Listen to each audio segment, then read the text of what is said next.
इतने सारे राज्य हैं जहां पर बीजेपी के चीफ मिनिस्टर्स हैं, लेकिन वो तो टारगेट में नहीं होंगे। मैं अभी भी कहता हूं कि भारतीय जनता पार्टी और एनडीए शासित जो राज्य हैं वहां कोई भी करप्शन या हमारे मंत्री या मुख्यमंत्री के खिलाफ केस है, उनका आरोप मान लीजिए, मानने के लिए ये फर्जी आरोप है, मगर एक सेकंड के लिए मान लीजिए कि कानून का काम नहीं करेगा तो कोई भी व्यक्ति कोर्ट के सामने जा सकता है, चाहे डीएमके हो या आम आदमी पार्टी हो।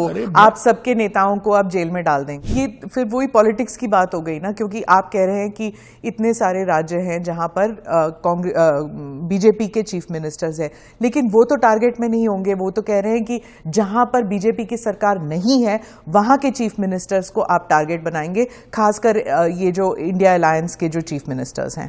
देखिए, मैं अभी भी कहता हूं कि भारतीय जनता पार्टी और एनडीए शासित जो राज्य हैं वहां कोई भी करप्शन या हमारे मंत्री या मुख्यमंत्री के खिलाफ केस है, उनका आरोप मान लीजिए, मानने के लिए ये फर्जी आरोप है, मगर एक सेकंड के लिए मान लीजिए कि कानून का काम नहीं करेगा तो कोई भी व्यक्ति कोर्ट के सामने जा सकता है और कह सकता है कि इनके सामने एफआईआर दर्ज करने का आदेश दीजिए।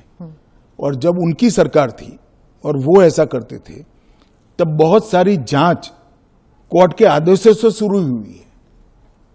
यूपीए 2 में कम से कम 12 केस में गिना सकता हूं जहां कोर्ट के ऑर्डर से सीबीआई की जांच हुई है और सारे लोग फंसे हैं। पर वो उस टाइम तो उनकी सरकार थी, अभी आपकी सरकार है। वो कह रहे हैं कि चाहे डीएमके हो या आम आदमी पार्टी हो, आप सबके नेताओं को आप जेल में डाल देंगे। ऐसे नहीं हो सकता है, ये संभव ही नहीं है, क्योंकि कोर्ट तुरंत इंटरवीन करेगी अगर इसके अंदर एफआईआर के अंदर या अरेस्ट के अंदर तत्व नहीं है तो।